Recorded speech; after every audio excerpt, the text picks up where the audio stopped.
Bismillahirrahmanirrahim. Assalamualaikum warahmatullahi wabarakatuh. Waalaikumsalam warahmatullahi wabarakatuh. Alhamdulillahirabbil alamin. Innal hamdalillah nahmaduhu wa nasta'inuhu wa nastaghfiruh wa na'udzu billahi min syururi anfusina wa min sayyiati a'malina. May yahdihillahu fala mudhillalah wa may yudhlilhu fala hadiyalah. Asyhadu an la ilaha illallah wahdahu la syarikalah wa asyhadu anna Muhammadan abduhu wa rasuluhu la nabiyya ba'dah. Amma ba'du. Alhamdulillah, segala puji bagi Allah karena atas kudrat iradatnya kita masih bisa berkumpul di sini. Udah lama nggak ketemu ayah bunda sekalian. Alhamdulillah saya sehat walafiat selama beberapa bulan di rumah dan makin besar. Sholawat dan salam mari tetap kita lantunkan kepada Nabi Muhammad. Semoga kita bisa mendapat syafaatnya nanti di hari akhir. Ayah bunda sekalian, insya Allah pada hari ini termasuk kepada agenda parenting.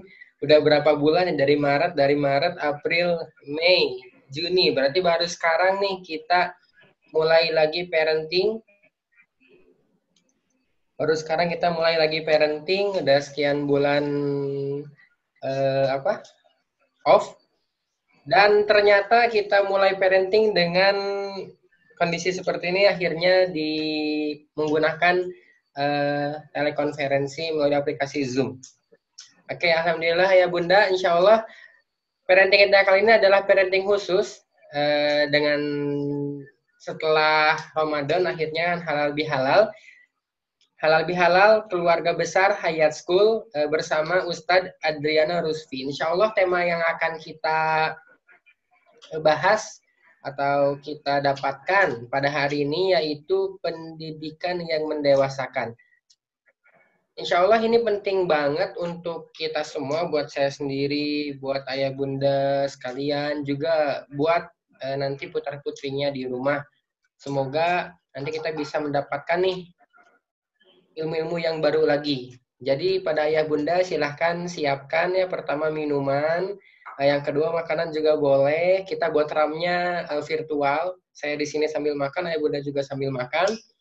Dan juga siapkan alat tulis atau note handphonenya disiapkan juga boleh supaya ayah bunda bisa mencatat nih. Nanti hal apa aja yang penting yang harus kita lakukan dalam melakukan pendidikan di rumah, yaitu pendidikan yang mendewasakan. Insya Allah saya akan bacakan agenda hari ini ya. Agenda hari ini pertama yaitu akan ada pertama pembukaan dulu, yang kedua sambutan dari Pak Syahril, Ketua Yayasan Majelis Kreativitas Indonesia. Terus yang selanjutnya adalah langsung ke materi atau langsung ke acara utama. Kita udah bergabung nih Ustadz Adriano Rusfi. Halo Ustadz. Assalamualaikum. Waalaikumsalam Ustadz. Apa kabar? Alhamdulillah sehat. Itu di belakangnya buku ya, saya suka banget gitu. Akan ada tanya jawab. Nanti ayah bunda juga boleh siapin sambil dengerin, sambil memperhatikan, sambil nyatet, sambil siapin pertanyaan sebanyak-banyaknya. Setelah itu akan ada penutup. Langsung saja kita buka acara ini dengan bacaan basmalah bersama-sama. Bismillahirrahmanirrahim. Semoga lancar sampai akhir. Semoga laptop saya nggak nge-lag gitu. Langsung saja selanjutnya kepada Pak Syahril. Mangga silakan untuk sambutan Pak Syahril, sambutan di acara ini. Mangga silakan.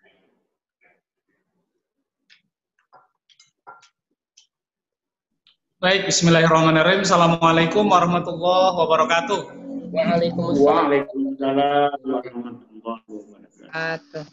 Pertama saya ucapkan terima kasih yang luar biasa buat narasumber kita yang spesial hari ini, Ustadz Adriano Rusfi ini.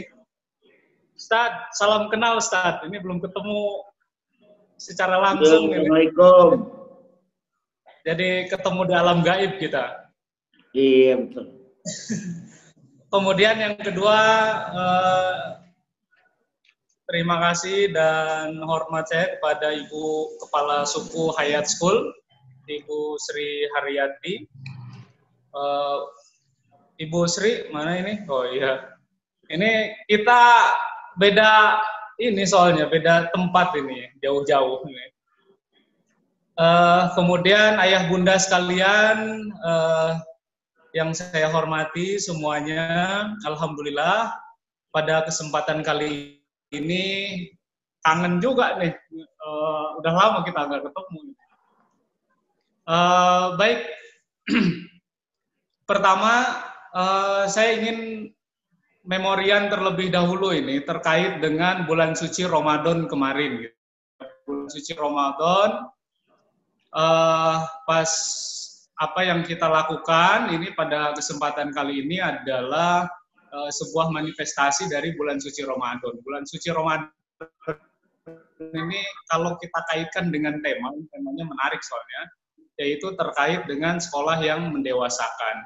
Maka saya melihat perspektif yang berbeda dari bulan suci Ramadan, gitu, bulan yang berkah, yang penuh hikmah.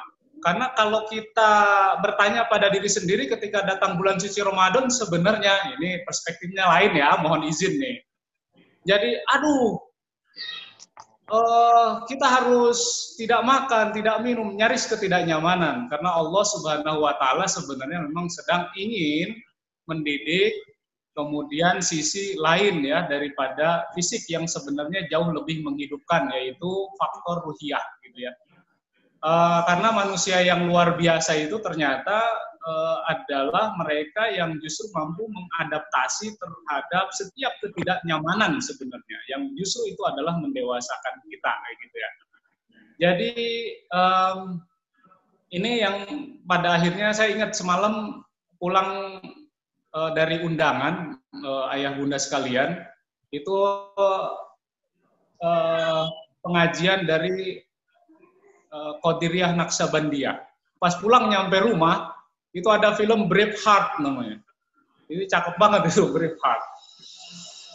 Yang tentang kisah Skotlandia ya. Nah di Braveheart itu ada satu ungkapan yang menarik buat saya itu. Yang pertama adalah ketika nanti besok engkau akan disiksa, Welles kata temannya ini. Nanti engkau akan mati. Terus dia bilang gini, setiap orang itu pasti mati, tapi tidak semua orang benar-benar hidup. Gitu. Nah harapannya adalah Hayat School ini mampu menghidupkan jiwa-jiwa anak ini ya. Jadi anak benar-benar merasa hidup dengan mengenali dirinya, menggali potensinya, dan terus memberikan manfaat bagi situasi saat ini ya. Kondisi corona saat ini jelas adalah mendewasakan kita. Akhirnya ini jadi tahu dunia digital ya seperti ini ya. Maka ada sebagai penutup nih, nanti sebagai penutup tetangga saya bilang, Pak itu kan Hayat itu sekolah alam katanya gitu. Itu gimana kondisi sekarang PSBB ini? Saya sampaikan, tetap sekolah alam Bu, alam gaib, saya bilang gitu. Ya. Jadi pada prinsipnya adalah bagaimana hidup dimanapun, dalam kondisi apapun, dalam situasi apapun. Baik, saya tidak panjang lebar. Terima kasih yang luar biasa. Nanti selebihnya Ustadz Adriano Rusfi akan membahas sekolah yang mendewasakan itu. Yang sekali lagi saya ucapkan terima kasih, dan atas nama pribadi dan lembaga keluarga besar Yayasan Majelis Kreativitas adalah Hayat School mengucapkan mohon maaf lahir batin buat ayah bunda sekalian dan semua stakeholder dari Hayat School. Mohon maaf lahir batin atas segala kekurangan dan ketidaknyamanan, dan selama interaksi ada hal-hal yang kurang berkenan. Sekali lagi kami atas nama pribadi dan lembaga mohon maaf lahir batin. Sekaligus juga saya mewakili bapak-bapak, ibu-ibu ya, ayah bunda sekalian, barangkali selama interaksi di Hayat School juga kadang bertatap muka, berinteraksi juga sama karena kita musafahahnya nggak bisa langsung, jadi saya coba wakilin aja dulu ya. Jadi saya mohon izin untuk mewakili ayah bunda juga untuk sama-sama kita mohon maaf lahir batin untuk keseluruhan. Baik, terima kasih. Selamat mengikuti dari guru kita yang luar biasa ini, Ustadz Adriano Ruspi. Mudah-mudahan nanti secara periodik kita jadwalkan untuk bisa terus men-charge kita ya. Baik, terima kasih. Assalamualaikum warahmatullahi wabarakatuh. Waalaikumsalam warahmatullahi wabarakatuh. Terima kasih kepada Pak Syahril. Terima kasih sudah menyampaikan, ada kisahnya juga dan lain-lain. Saya juga mohon maaf nih pada ayah bunda sekalian, mumpung masih suasana bulan Syawal, meskipun udah tanggal belasan lebih ya, udah tengah-tengah malah. Oke, kita langsung saja sebenarnya. Ini juga sama dengan Pak Syahril, saya kali pertama bertemu dengan Ustadz Adriano Ruspi. Belum pernah ketemu tatap muka langsung, entah itu di kajian ataupun di parenting dan lain-lain. Ini baru pertama dan lewat virtual alam gaib. Oke, kalau gitu Ustadz, mangga silahkan, kita siap mendengarkan, kita siap belajar. Saya serahkan, mangga silakan Ustadz, dimulai. Baik, terima kasih. Assalamualaikum warahmatullahi wabarakatuh. Waalaikumsalam. Alhamdulillah. Nahmaduhu wa nasta'inuhu wa nastaghfiruh wa na'udzu billahi min syururi anfusina wa min sayyiati a'malina. May yahdihillahu fala mudhillalah wa may yudlilhu fala hadiyalah. Asyhadu an la ilaha illallah wahdahu la syarikalah wa asyhadu anna Muhammadan abduhu wa rasuluhu la nabiyya ba'dah. Allahumma shalli wa sallim ala nabiyil karim sayyidina Muhammadin wa ala alihi wa ashabihi wa man tabi'ahum bi ihsan ila yaumiddin. Wa qala Allah ta'ala fi Qur'anil Karim, a'udzu billahi minasyaitonir rajim. Nahnu naqussu 'alaika naba'ahum bil haqq. Innahum fityatun amanu bi rabbihim wa zidnahum huda. Shadaqallahul azim. Baik, para ayah bunda, bapak ibu sekalian, pertama-tama tentunya saya ucapkan selamat Idul Fitri 1441 Hijriah. Taqabbalallahu minna wa minkum. Taqabbal ya karim, mohon maaf lahir dan batin. Baik. Siang hari ini kita akan mencoba membahas satu tema yang mungkin cocok betul dengan nama Hayat School ya, atau sekolah kehidupan ya, yaitu tentang sekolah, tentang pendidikan yang mendewasakan. Ayah bunda, fenomena pandemi COVID-19 ini memberikan kita sebuah pengalaman baru. Bahkan sejarah sepertinya berbalik. Ya. Kita sama-sama tahu, sejak revolusi industri di Inggris pada abad ke-18, yang ditandai dengan ditemukannya mesin uap, ya. Sejak saat itu, ayah bunda, anak, dan rumah seperti terpisah. Terpisah karena kesibukan pekerjaan. Sejak revolusi industri kita jadi buruh. 8 jam bekerja sehari. Seringkali bukan cuma ayah, tapi ayah dan bunda. 40 jam sepekan dan 2000 jam setahun setelah dipotong cuti. Sejak saat itu minim sekali terjadi interaksi antara ayah bunda, rumah, dan anak-anaknya. Memang revolusi industri di satu sisi menghasilkan uang yang banyak, tapi menghasilkan waktu yang sedikit tersisa. Sehingga terpaksalah ketika itu Karena tak ada lagi waktu untuk mendidik anak-anak kita, kemudian kita titipkan anak kita. Kita titipkan anak kita ke sekolah. Sekolah yang aslinya bernama sekole, tempat mengisi waktu luang, ya, mengisi waktu kosong. Justru setelah revolusi industri adalah tempat utama pendidikan anak-anak kita. Nah, pandemi COVID-19 ini mengembalikan ayah, bunda, dan anak-anak ke rumah, bertemu kembali di rumah. Ini momen langka. Ya. Karena ayah bunda sekalian, ketika ayah bunda sibuk, anak dititip di sekolah. Apa yang terjadi? Pertama, pendidikan kedewasaannya terbengkalai. Bukan sekolah yang salah, bukan. Yang jadi masalah ada soal kedewasaan, soal karakter ini memang domainnya rumah. Bagaimanapun nggak bisa kita ingkari yang namanya sekolah adalah lembaga pengajaran. Kalau lembaga pendidikan sejati itu adanya di rumah. Pengetahuan, keterampilan, kecakapan memang bisa kita titipkan di sekolah. Tetapi bicara karakter, kematangan, tanggung jawab, kedewasaan, pemecahan masalah, ini memang domain dari orang tua. Karena apa? Bagaimanapun modalitas pendidikan persekolahan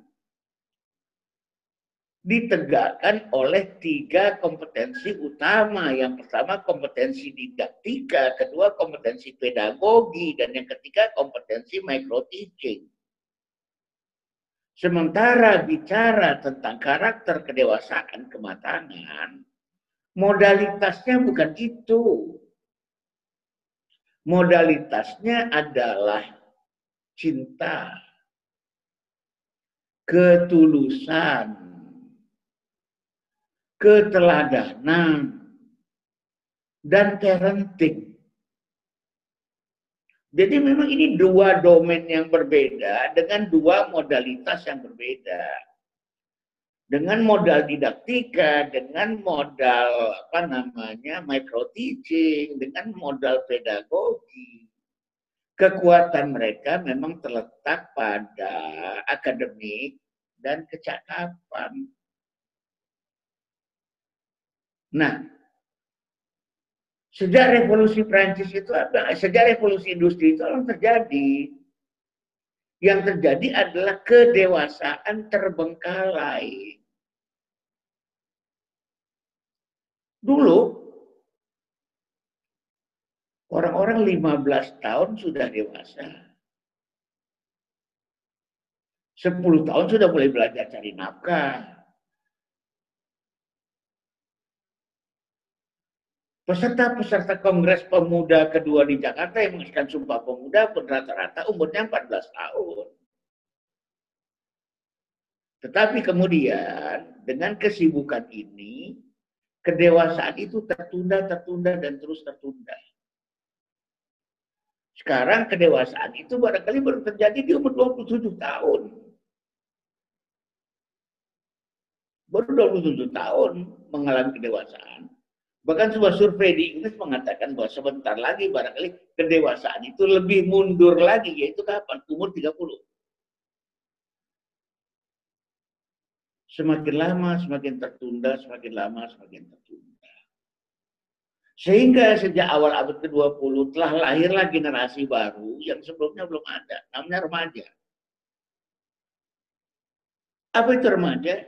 Fisiknya sudah dewasa, tapi mentalnya justru masih anak-anak. Fisiknya sudah matang. Tapi secara mentalitas masih begitu kekanak-kanakan. Itulah generasi remaja. Berasal dari bahasa Inggrisnya adolescence. Berasal dari bahasa Yunani, belum dewasa, belum adult. Anak-anak sudah bukan. Masih belum. Nggak jelas. Inilah produk revolusi industri. Ketika ayah bunda, anak, dan rumah terpisah. Ya. Sebelum abad ke-20 belum dikenal yang namanya remaja, karena dunia hanya mengenal pemuda, adult, youth, ya, pemuda. Penelitian dari Robert Epstein sampai hari ini pun beberapa suku bangsa di dunia ini belum mengenal padanan kata remaja. Belum sampai hari ini. Ya. Penelitian Robert Epstein yang dia publikasikan di tahun 2017 jelas mengatakan bahwa sampai hari ini pun beberapa suku di dunia ini belum punya padanan kata dari remaja. Nah, ayah bunda sekalian, tiba-tiba terjadi pandemi COVID-19. Sebuah makhluk mikroskopik mampu memaksa ayah bunda, anak, rumah bertemu dan berkumpul kembali. Ya. Ini momentum terbaik untuk kembali menghidupkan pendidikan kedewasaan itu. Di mana antara dewasa fisik dengan dewasa mental bersatu kembali, tidak seperti sekarang dewasa fisik begitu cepat dan makin cepat, sementara dewasa mental semakin lambat dan begitu lambat. Ini momentum mahal. Mendidik kembali para pemuda, bukan para remaja. Atau dalam bahasa agamanya adalah pendidikan akil baligh. Ya, pendidikan akil baligh. Akil artinya dewasa mental, baligh artinya dewasa fisik. Karena kalau kita tidak tumbuhkan kembali generasi akil baligh ini, dampak ke depan yang kita harapkan itu begitu menyeramkan. Fisik sudah dewasa, yang laki-laki sudah mimpi basah, yang perempuan sudah mengeluarkan sel telur. Secara fisik siap reproduksi, secara fisik siap bikin anak. Sementara secara mental, jangankan melamar, jangankan menikah, jangankan membiayai istri, anak-anak, keluarga, dan sebagainya. Untuk dirinya sendiri pun dia belum sanggup untuk membiayainya. Ini PR sejak awal abad ke-20. Maka ya bunda sekalian, yang perlu kita persiapkan pada hari ini adalah memanfaatkan momentum untuk kembali melakukan fungsi pendidikan yang mendewasakan dan sekolah yang mendewasakan. Apa yang kita lakukan di era pandemik ini? Satu, jangan semata-mata memindahkan sekolah ke rumah. Jangan semata-mata memindahkan sekolah ke rumah. Karena bagaimanapun, sekolah akan punya kecenderungannya kepada hal-hal yang bersifat kognitif dan kecakapan, keterampilan. Sekolah, rumah adalah tempat pendidikan karakter, kematangan, kedewasaan. Jadi apa yang kita lakukan yang pertama kali? Yang pertama kali yang kita lakukan adalah sekolah mendorong rumah sebagai rumah. Itu pertama. Jadi sekolah sendiri ketika anak-anak itu dipulangkan ke rumahnya, learning from home, justru meminta kepada orang tua, ayah bunda, ini bukan memindahkan sekolah ke rumah loh ya. Justru ini manfaatkan momentum ini sebaik-baiknya. Mumpung ayah bunda di rumah setiap hari, gunakan momentum ini sebaik-baiknya untuk pengembangan kedewasaan. pendidikan, bukan pengajaran. Home education, bukan homeschooling. Karena ini bukan memindahkan sekolah ke rumah. Ini pendidikan berbasis rumah. Kita dorong-dorong para ayah bunda seperti itu. Ayah bunda, yuk, ini momentum mahal. Kami tetap akan mendampingi untuk hal-hal tertentu. Tapi justru momentum ini digunakan sebaik-baiknya untuk pendidikan kedewasaan. Pendidikan karakter, tentang kemandirian, tentang tanggung jawab, tentang pemecahan masalah, tentang berorganisasi, tentang pengambilan keputusan, pengelolaan risiko.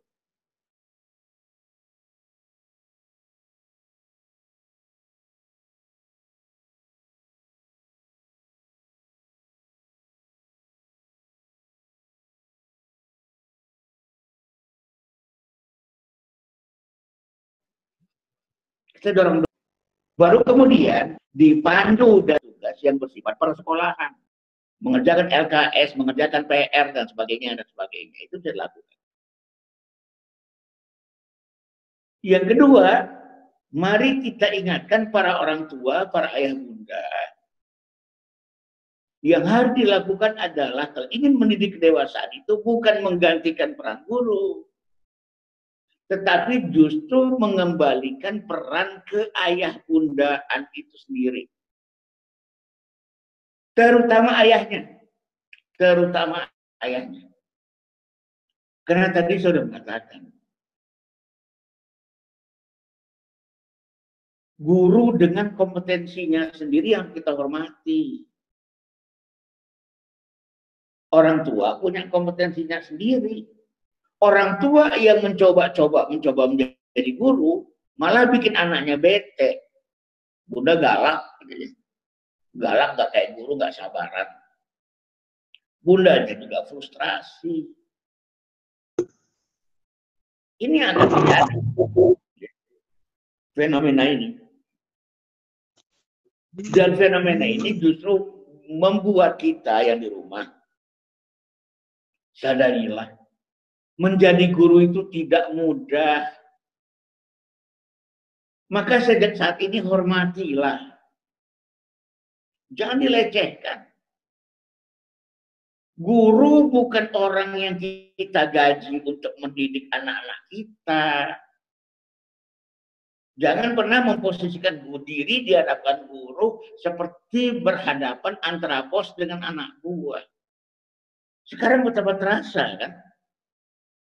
Gak mudahnya menjadi guru itu.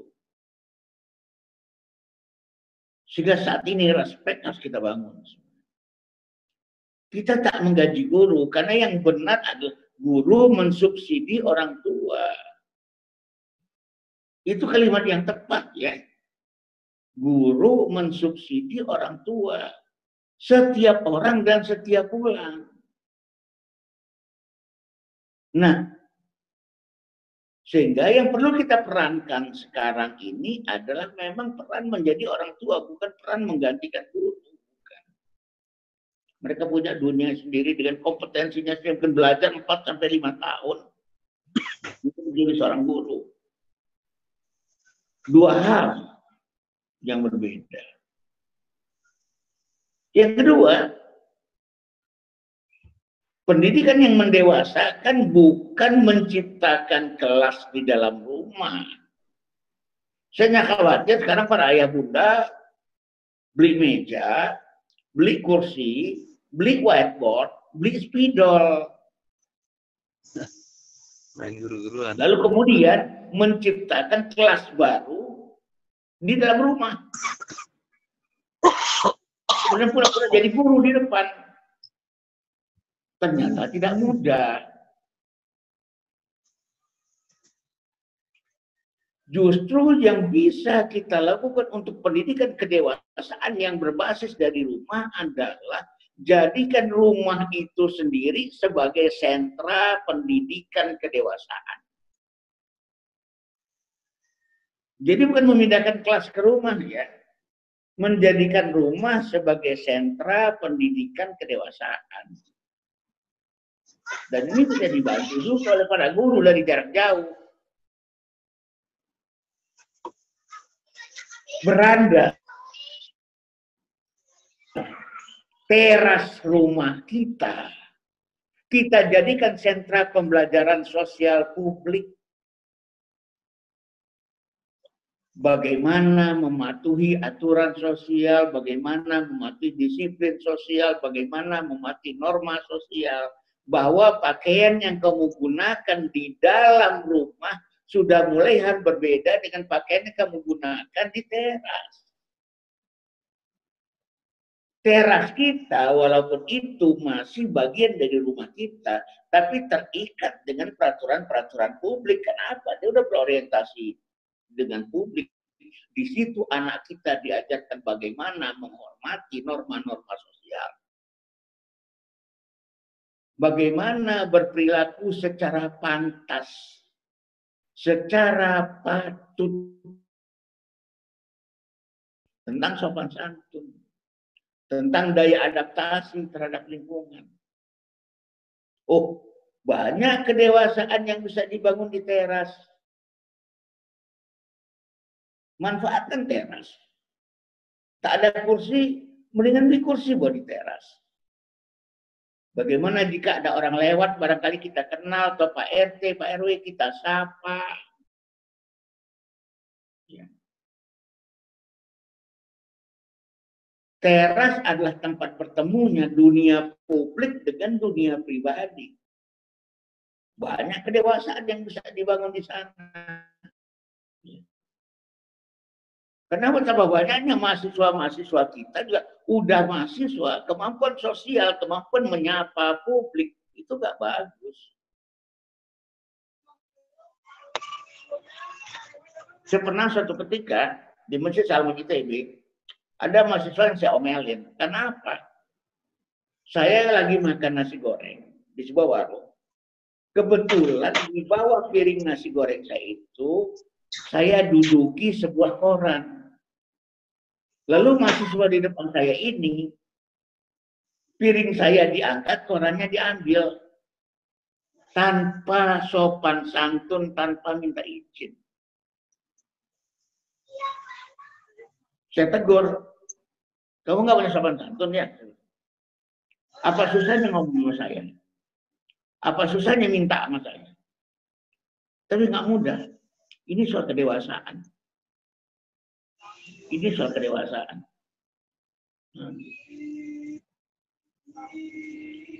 Ruang tamu itu bisa dijadikan sentra pembelajaran sosial interpersonal. Bagaimana menerima tamu, bersikap terhadap tamu, melayani tamu, memuaskan tamu, dan bagaimana tamu menghormati tradisi dan peraturan yang ada di dalam rumah. Beda dengan teras dan beranda. Jika di teras dan beranda pada dasarnya kita mengikuti norma publik, maka di ruang tamu justru tamulah yang harus mengikuti norma keluarga. Nah ini kan dua hal, sama-sama pembelajaran sosial dengan titik tekan yang berbeda sama sekali. Di teras publik, kalau ini interpersonal. Bagaimana memperlakukan manusia satu demi satu. Di sini ada empati, ada kepedulian, dan sebagainya. Ini kedewasaan. Kamar tidur. Kamar tidur adalah sentra privat. Bagaimana membangun ego, membangun individualitas, membangun keunikan, membangun kesadaran atas aset milikku pribadi, tanggung jawab pribadi, mulai dari membersihkan kamar, membersihkan spray tempat tidur, dan sebagainya. Pendidikan tentang ego dan individualitas, karena ini adalah wilayahku. Ini adalah asetku, ini adalah bendaku, ini adalah mainanku, ini adalah lemariku. Di ruang pribadi itu juga kita bisa belajar tentang privacy, hak-hak pribadi kita. Sesuatu yang tidak boleh diterobos oleh orang lain. Pantangan dalam Islam menerobos wilayah privasi orang lain. Jangan mentang-mentang anak kita sendiri, kita main bongkar aja, itu lemarinya kita main buka saja. Bagaimana anak-anak kita itu individualitasnya akan kuat kalau di rumahnya sendiri pun dia bahkan hak-hak privasinya sudah diterobos oleh orang tuanya sendiri. Sementara pendidikan yang terbaik itu basicnya adalah trust and respect. Rasa percaya bukan rasa curiga. Ya. Orang tua tugasnya bukan untuk merazia kalau di dalam ruang pribadi. Itu pendidikan yang luar biasa. Jadikan kamar pribadi sebagai sentra privat. Kedewasaan. Tanggung jawab pribadi. Tanggung jawab atas aset-asetnya sendiri. Jangan aset pribadi hilang. Orang yang direpotkan untuk mencarinya. Enggak, itu tanggung jawab pribadi. Kenapa dihilangkan? Ruang keluarga itu adalah sebuah sentra kerjasama, sebuah sentra organisasi, sentra memecahkan masalah, sentra mengambil keputusan. Ruang keluarga dengan meja keluarga, tempat keluarga makan. Rumah itu luar biasa ya Bunda sekalian. Rumah tangga adalah sebuah organisasi di mana ayah menjadi direkturnya, bunda menjadi general manajernya, dan anak-anak menjadi penanggung jawabnya. Di dalam era stay at home ini, work from home dan learning from home ini, bagaimana menghidupkan organisasi keluarga? Kayaknya adik si Dede udah mulai bete deh. Apa ya yang bagus kita lakukan untuk mengatasi kebetean ini? Yuk diskusikan. Di mana? Di meja keluarga, di ruang keluarga. Belajar untuk menghormati otoritas. Di sana. Di mana ayah diposisikan. Letakkan dia di kepala meja. Hormati otoritasnya. Bagaimana kita bersikap? Ini organisasi, ini manajemen. Ini the right and happy man in the right place. Menjadi manusia yang tepat dan berbahagia. Pada tempat yang tepat dan berbahagia juga di tempat yang tepat. Belajar memecahkan masalah, berdiskusi, syura, bermusyawarah. Ini tempatnya. Meja makan. Ruang keluarga. Mendengarkan orang tua memberikan taujih, ayah memberikan taujih, nasihat, panduan. Sejumlah penelitian membuktikan bahwa entrepreneurship tidak dibentuk di ruang kuliah. Entrepreneurship rata-rata dibentuk di meja makan oleh sang ayah kepada anak-anaknya. Telah banyak penelitian yang membuktikan bahwa entrepreneurship lahir di meja makan, bukan di ruang kuliah. Maka jadikan ruang keluarga sebagai sentra team working, sentra kerjasama. Dapur. Jadikan dapur itu sentra kreativitas. Bagaimana berkreasi, membuat formula, membuat resep, mencoba masakan baru, memasak. Mana yang barangkali kepedesan, mana yang barangkali keasinan, mana yang barangkali keaseman. Mencoba-coba hal yang baru, bereksperimen. Itulah sentra eksperimental. Sentra konseptual, karena pada dasarnya namanya resep itu konsep. Di situ ada yang namanya chef, koki, seorang mentor yang memandu kita untuk membuat resep. Uji coba biasa. Di dapur itu uji coba. Anak belajar memasak, anak belajar mencuci piring, belajar bertanggung jawab, mencoba walaupun nanti gosong, ternyata tidak enak, dan sebagainya.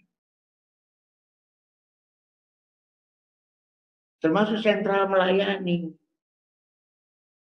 Melayani tamu, dimulai dari situ, nyiapkan tehnya, nyiapkan kopinya, nyiapkan kue-kuenya.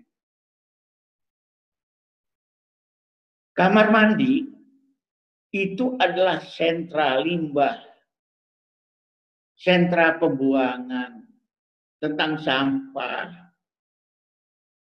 bagaimana mengelola limbah itu sendiri, tentang kebersihan, bahkan tentang hemat energi, hemat air. Termasuk diantaranya adalah tentang berbagi kesadaran bahwa yang butuh kamar mandi, yang butuh WC bukan cuma saya. Orang lain juga ngantri. Adik-adik ngantri. Kakak ngantri. Abi ngantri, Umi ngantri. Berbagi, sharing. Garasi, dia tidak cuma warehouse.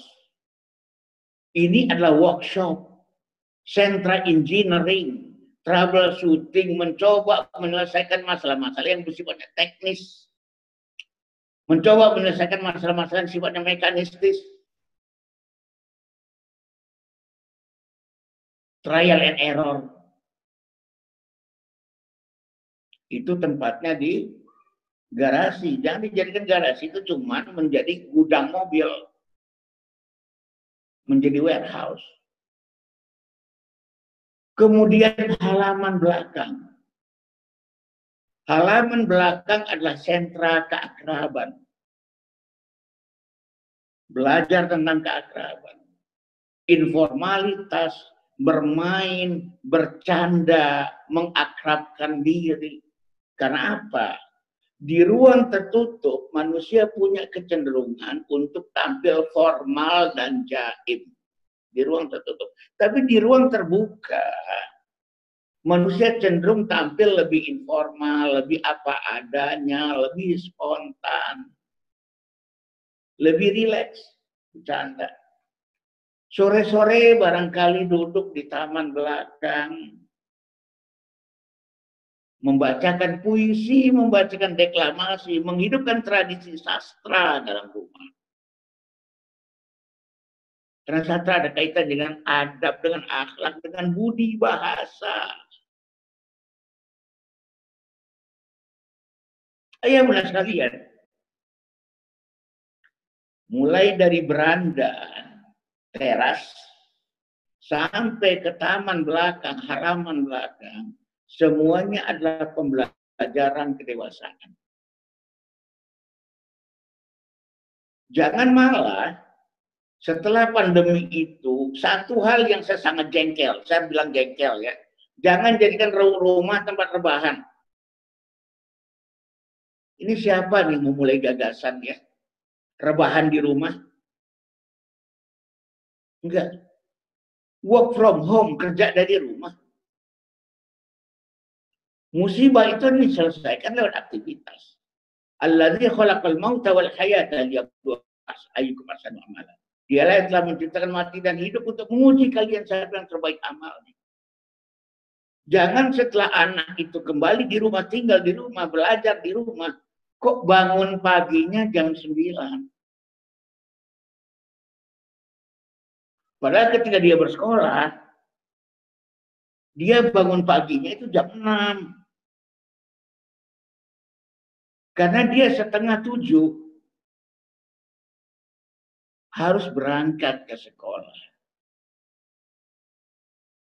Nah, ini yang disebut sebagai pendidikan kedewasaan yang bermula dari rumah. Nah, di sini juga kita harapkan semua elemen rumah tangga itu terlibat sebagai didik, bukan cuma bundanya.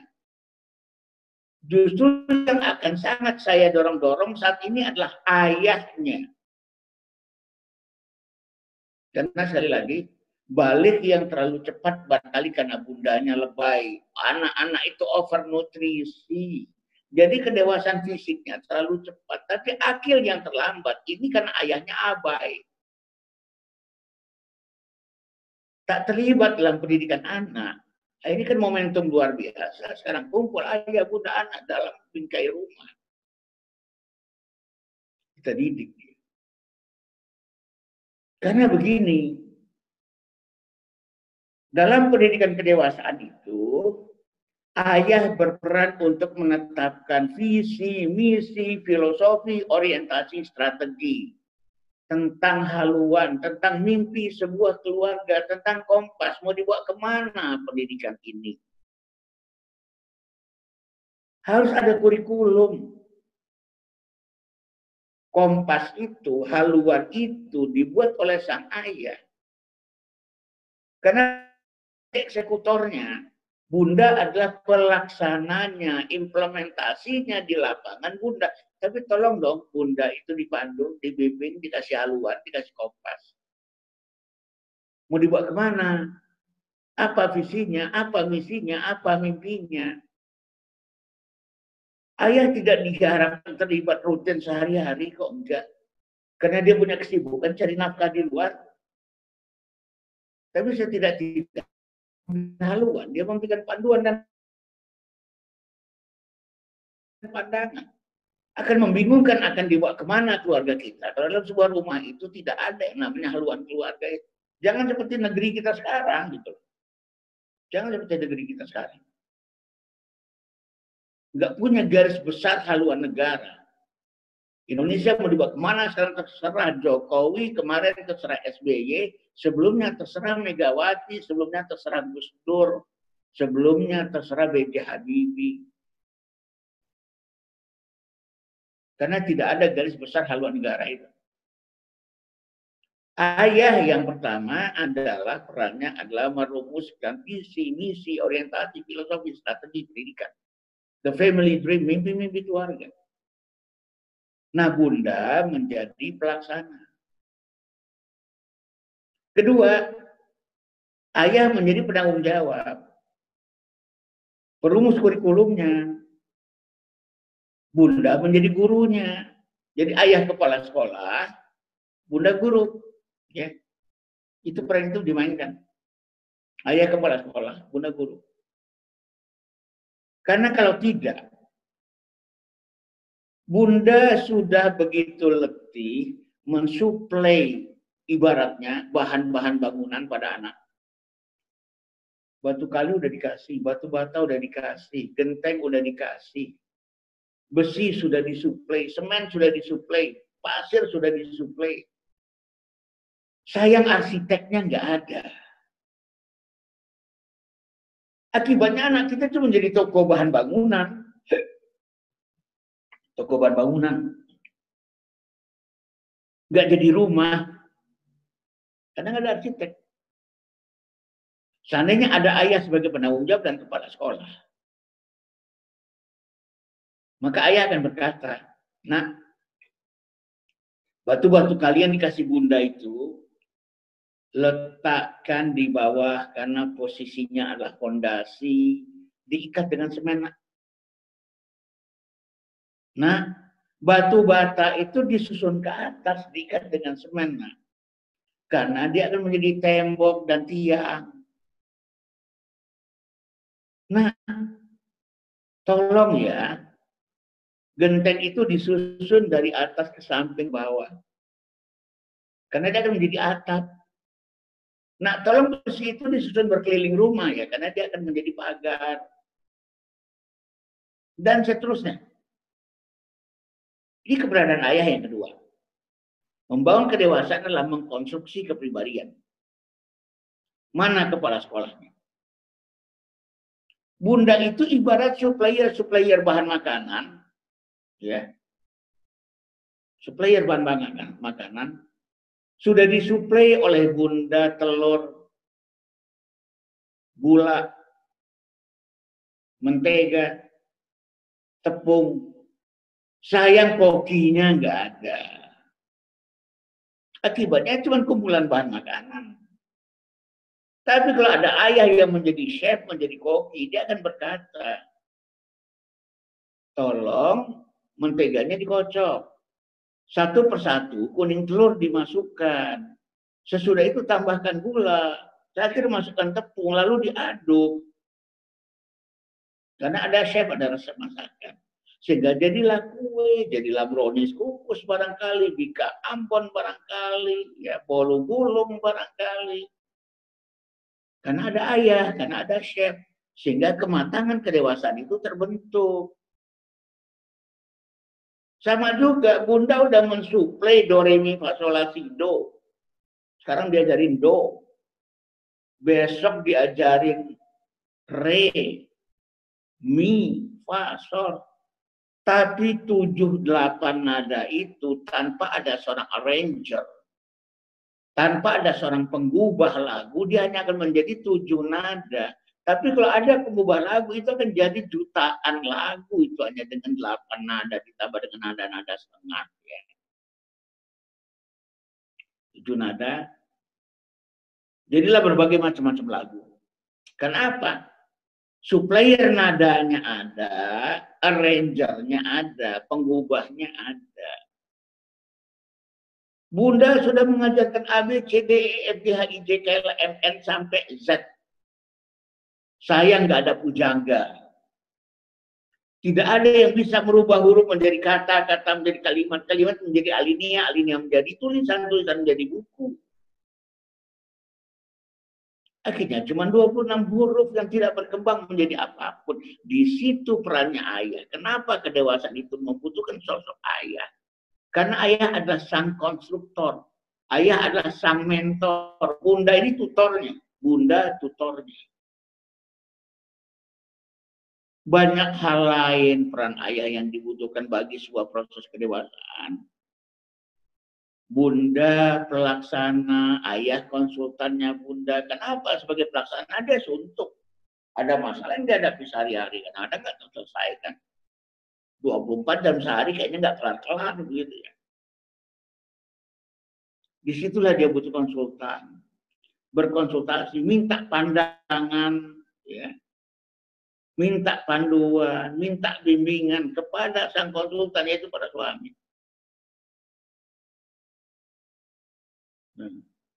Ini keseimbangan. Ayah mendidik akidah, Bunda mendidik akhlak.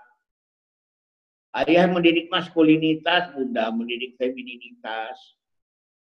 Ayah mendidik otak dan Bunda mendidik hati. Dan seterusnya. Dibutuhkan kelengkapan agar anak-anak ini akil, berakal. Ya, akil itu artinya berakal. Kelengkapan-kelengkapan ini dibutuhkan. Jadi, jangan kemudian Bunda panik sendirian di rumah selama pandemi ini dalam mengurusi anak, dan ayah merasa itu bukan tugasku, tugasku cari nafkah. Padahal marilah kita lihat, tokoh-tokoh pendidikan anak dalam Al-Quran itu hampir semuanya laki-laki. Yang paling terkenal barangkali Luqmanul Hakim ya, Luqmanul Hakim. Ibrahim, Imran, Yakub, Zakaria. Ada 17 ayat pendidikan anak dalam Al-Quran. 14 dari 17 ayat pendidikan anak dalam Al-Quran itu pelakunya adalah ayahnya. 2 pelakunya adalah bundanya, 1 pelakunya adalah kedua-duanya. Bayangkan, 85% ayat Allah tentang pendidikan anak, pelakunya adalah ayahnya. Nah ini kolaborasi ini loh yang penting. Kalau kita ingin bicara pendidikan yang mendewasakan. Ya. Jadi kita udah bahas ya. 1, rumah sebagai home education. Yang kedua, rumah sebagai sentra pembelajaran. Yang ketiga, keterlibatan 2 pihak sekaligus, yaitu ayah dan bunda. Nah, kita masuk yang keempat. Yang keempat yang dibutuhkan adalah pendidikan satu ya, pendidikan yang berbasis pada kehidupan dan realita. Nah, ini kebetulan namanya Hayat School ya, sekolah kehidupan ya. Ini juga sesuatu mesti dijaga di rumah. Jadikan realita sebagai lingkup pendidikan anak-anak. Mulai dari rumah itu sendiri sebagai sebuah realita, dan lingkungan sekitar sebagai sebuah realita. Komunitas sebagai sebuah realita. Didiklah anak-anak kita itu di kehidupan. Didik mereka di kehidupan. Ya. Nah, jadi ketika kita menyadari hal itu, pertama, rumah itu sendiri kehidupan. Adik mulai bete karena terlalu lama di rumah. Yuk kita bahas. Ini kan problem. Yuk kita bahas. Ya. Bagaimana berbagi tanggung jawab? Ini ada tempat untuk mendidik tanggung jawab rumah itu. Yang akan cuci piring siapa? Yang akan ngepel siapa? Yang akan nyapu halaman siapa? Yang akan ngecek pintu-pintu udah dikunci apa belum sebelum tidur itu siapa? Yang akan masak siapa? Yang akan ke pasar siapa? Kan ada pembantu, stop dulu pembantu. Justru mumpung pandemik ini anak-anak yang bisa lakukan semua. Pembantu kita jadikan supervisor. Pembantu kita jadikan penyelia. Orang yang kita minta menjadi mentor bagi anak-anak kita. Tentang masak, tentang ngepel. Jadi naik pangkatkan pembantu kita ya. Pembantu kita naik pangkatkan. Dia jadi supervisor kedewasaan dari anak-anak kita. Ya. Supervisor kedewasaan dari anak-anak kita.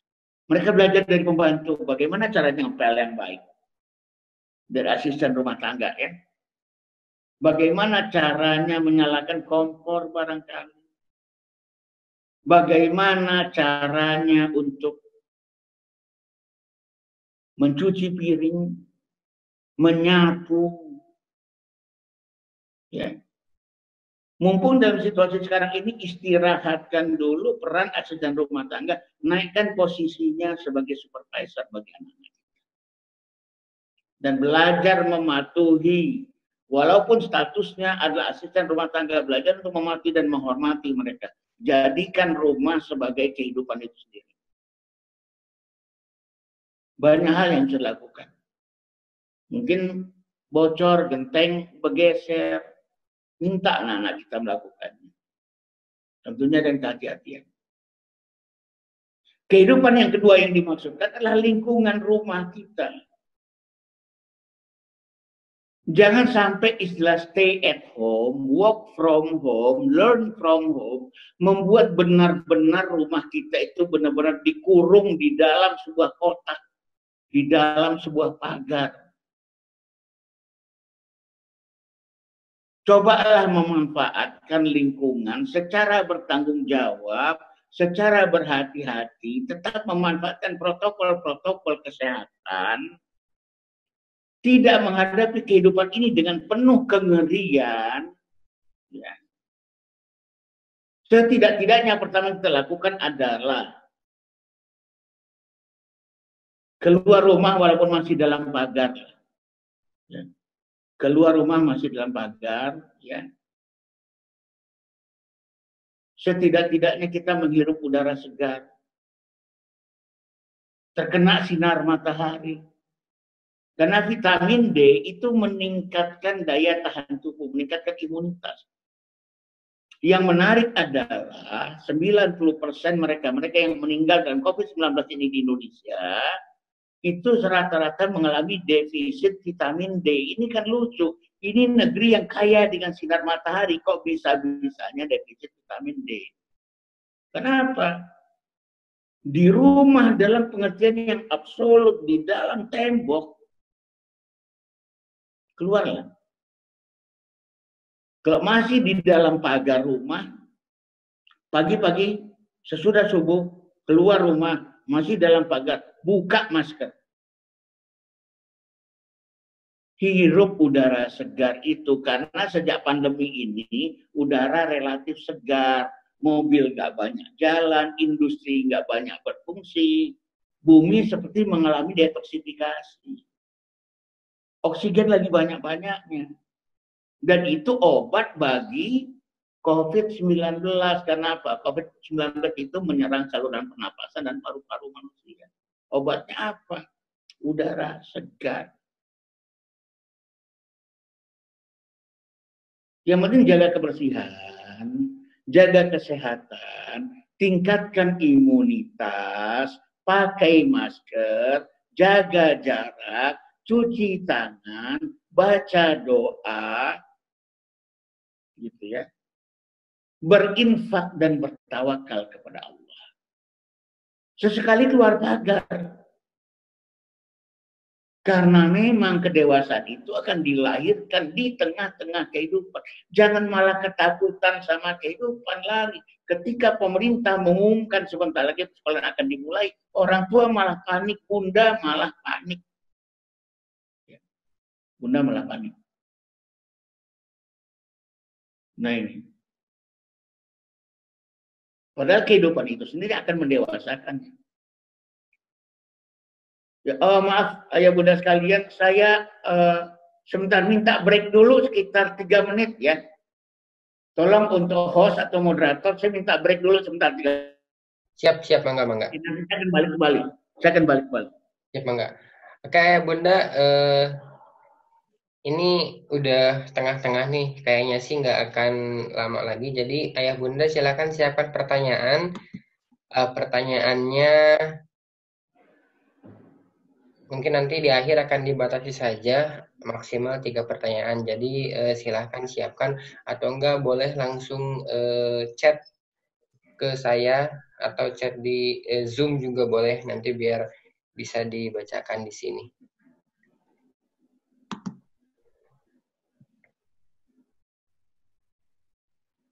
Sambil nunggu Ustadz Adriano kembali lagi.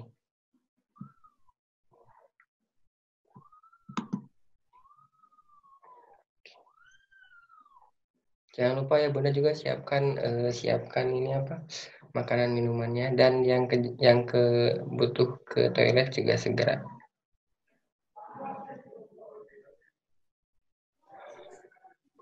Ada 27 partisipan Kak, alhamdulillah. Iya, alhamdulillah bun, banyak banget.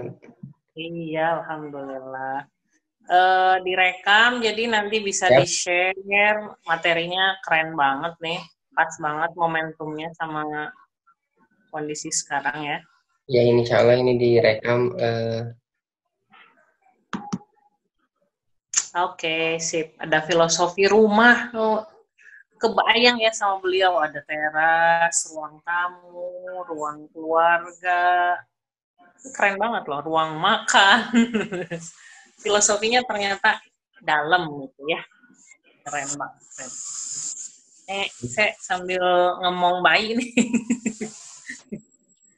Aduh, baik, bentar baik ya. Ini bunda juga ada yang sekeluarga ya, ada yang di perjalanan, luar biasa nih.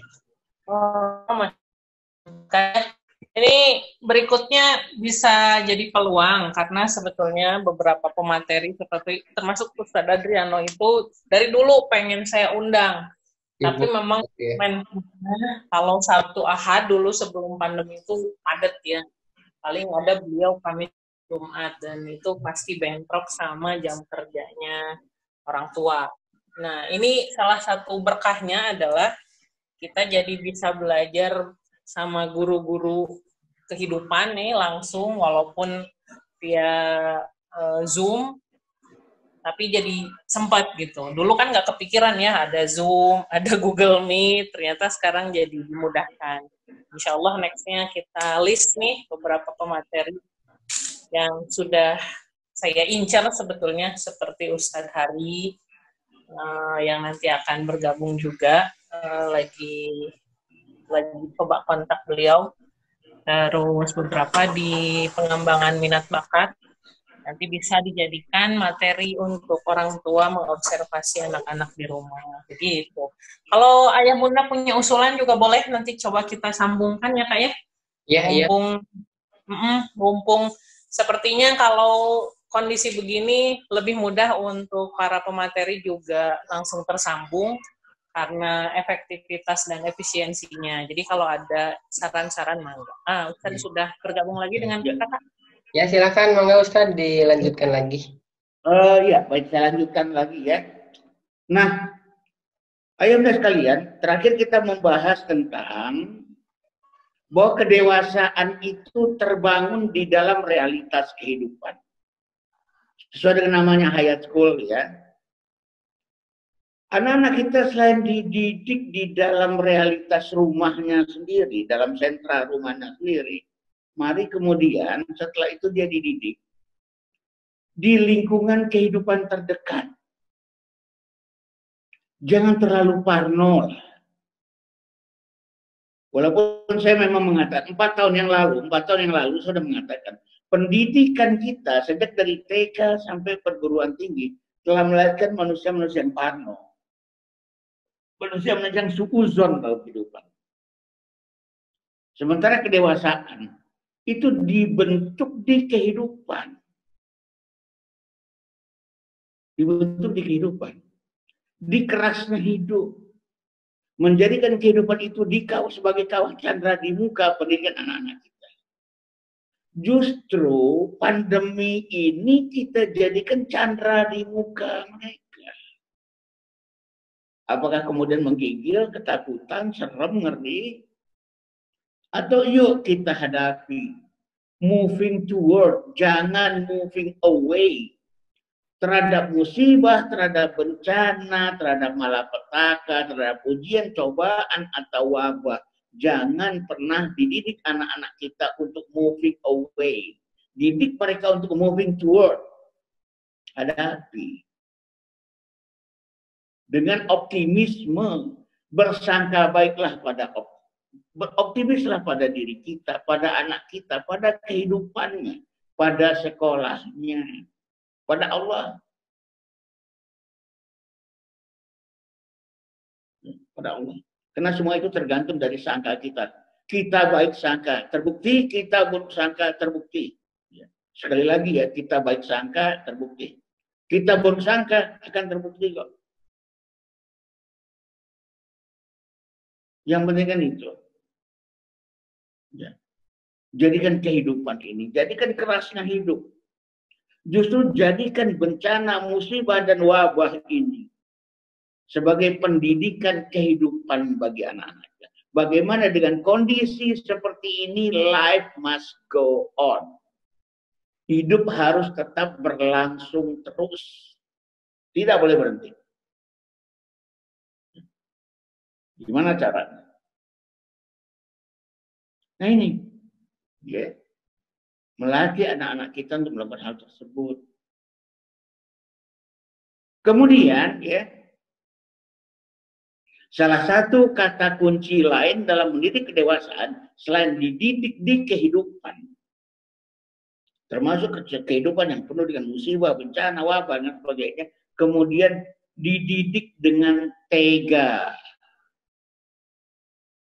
Tega. Dan ini butuh ayah. Karena sang raja tega itu ayah. Kalau bunda itu pembasuh luka. Ingat ayah bunda sekalian, tega tidak sama dengan kejam.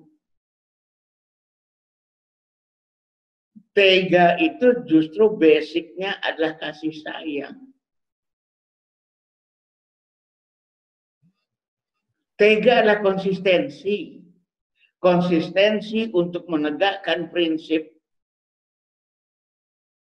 Ya, itu namanya tega. Konsisten dalam menegakkan prinsip. Justru dikatakan definisi tega dalam surat An-Nur ayat yang kedua ya. Jangan sampai kasih sayangmu menghalang-halangi kamu dari menegakkan aturan Allah. Jadi justru tega itu berangkat dari kasih sayang. Tapi jangan sampai kasih sayangmu menghalangi kamu dari menegakkan prinsip. Ada sebuah fenomena menarik ya, jadi seekor ular akan menjadi kupu-kupu, lalu kemudian dia membelitkan dirinya dengan kepompong. Suatu ketika kupu-kupu muda itu sudah terbentuk, lalu dia berusaha untuk merobek-robek kepompong itu sekuat tenaga dengan tulang sayap. Rupanya karena kasihan, ada seorang anak kecil nggak tega melihat perjuangan kupu-kupu yang terlalu berat keluar dari kepompong. Dia ambil gunting, dia potong kepompong itu. Sehingga kemudian kupu-kupu bisa keluar dengan cara yang sangat mudah. Tanpa perlu berjuang. Tapi apa yang kemudian terjadi ayah bunda sekalian? Yang terjadi kemudian adalah kupu-kupu ini nggak bisa terbang. Kenapa? Tulang sayapnya lemah. Tulang sayapnya baru akan menguat kalau seandainya tadi dia dibiarkan untuk berjuang mati-matian, merobek-robek kepompong, lalu keluar dari kepompong tersebut, biarkan. Tapi kan gara-gara kasihan dan gak tega, digunting. Keluar dia dengan dalam keadaan tulang sayap lemah. 2 hari kemudian kupu-kupu ini mati karena tidak bisa terbang mencari makanan. Yaitu sari-sari makanan. Matilah dia. Jadi pendidikan kedewasaan, selain anak-anak itu dididik di kehidupan, mereka juga mesti dididik dengan tega. Ya seperti tadi contohnya ya. Bahwa ternyata anak kita, mereka yang sekarang kita suruh cuci piring, cuci gelas, cuci panci, mengepel, belanja, memasak. Padahal kita punya asisten rumah tangga. Kalau nggak tega ini nggak jalan. Kalau nggak tega ini nggak jalan. Kita mesti tega. Bahwa kita jadikan justru asisten rumah tangga yang kita gaji itu menjadi supervisor bagi anak-anak kita. Kalau seandainya asisten rumah tangga itu nggak tega, ya sudah kita terjun langsung. Ayo ngepel. Bangun pagi. Nggak jalan. Tanpa tega, nggak jalan. Sekolah adalah mitra teganya orang tua. Hal-hal yang tidak tega dilakukan secara langsung oleh orang tua, boleh kok titipkan. Titipkan ke sekolah. Tega itu. Nah, tapi ini, ya, membangun itu. Maka di beberapa tempat saya seringkali mengatakan, yang dibutuhkan itu adalah bukan semata-mata sekolah ramah anak dan rumah ramah anak, tapi sekolah ramah masa depan anak dan rumah ramah masa depan anak. Sekali lagi saya ingatkan ya, yang dibutuhkan oleh anak-anak kita di masa depan adalah bukan semata-mata sekolah ramah anak dan rumah ramah anak, tapi yang dibutuhkan adalah sekolah ramah masa depan anak dan rumah ramah masa depan anak. Kadang-kadang dalam rangka menyiapkan masa depan yang ramah untuk mereka, maka kita memang harus tega, ya, harus tega agar masa depan ramah buat dia. Dan di antara bentuk ketegaan orang tua itu, biarlah anak dengan anak mungkin bertengkar, saling konflik, mungkin berantem gitu ya. Karena mereka sebenarnya sedang berantem. Mati ya. Ya, kita lanjutkan lagi. Salah satu bentuk tega agar rumah itu menjadi ramah masa depan anak. Biarkan anak-anak kita saling berinteraksi, bertengkar, mungkin berantem. Kenapa? Itu media pendidikan loh di antara mereka. Jangan dikira mereka berantem loh. Mereka saling asuh, mereka saling didik dengan sesuatu yang orang tua sendiri belum tentu mampu. Cuma memang kelihatannya keras, memang kelihatannya kejam. Itu saling asuh, percayalah. Saya bulan Januari yang lalu saya ingin melaunching konsep baru, bukan parenting tapi brothering, brother, saudara. Ini nggak kalah keren daripada parenting. Nggak kalah keren dibandingkan parenting. Brothering, bagaimana brother ini saling didik, saling asuh, saling bimbing, saling bina di antara skala mereka. Walaupun cara-caranya barangkali ya sangat kayak orang berantem, bully dan sebagainya. Dan ingat, mereka juga berantem kalau ada wasit, kalau ada orang tuanya. Mereka kalau nggak ada wasit akur. Mereka kalau nggak ada orang tua itu akur. Jadi mereka kalau berantem nunggu wasit supaya ada melerai. Nah itu. Nah, tapi kalau nggak tega kan dilerai, dikit-dikit dilerai, dikit-dikit dilerai. Kelihatannya si kakak mencekik si adik. Padahal boleh jadi lewat ilham Allah, sang kakak sedang berkata pada adik, "Dek, entah beberapa tahun yang lalu yang akan datang, kamu akan dicekik temanmu yang badannya besar, Dek. Maka kakak latih ya dari sekarang dengan cara mencekikmu," gitu ya. Dan itu selalu kakak dengan adik itu melakukan bully-membuli itu tertakar dengan baik. Nah, tugas orang tua apa? Nonton, menjadi wasit. Kalau sudah membahayakan 3 hal, orang tua mesti turun tangan. Damuhu wa maluhu wa irduhu. Kalau sudah membahayakan jiwa, membahayakan harta, dan membahayakan kehormatan dari anak kita, maka saat itu orang tua harus turun tangan. Kalau tidak, tonton aja. Tonton. Sekali lagi ya, damuhu wa maluhu wa irduhu. Darah mereka, jiwa mereka, harta mereka, dan kehormatan mereka. Kalau mereka berantem terus sambil ngambil pisau, ya orang tua mesti turun tangan, tak boleh diam.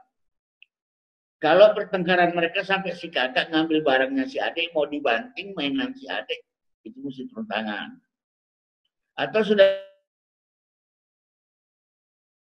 menggunakan kalimat-kalimat yang merusak kehormatan, dasar anak anjing kau gitu ya, itu orang tua sudah mulai harus turun tangan. Tapi dibutuhkan tega memang.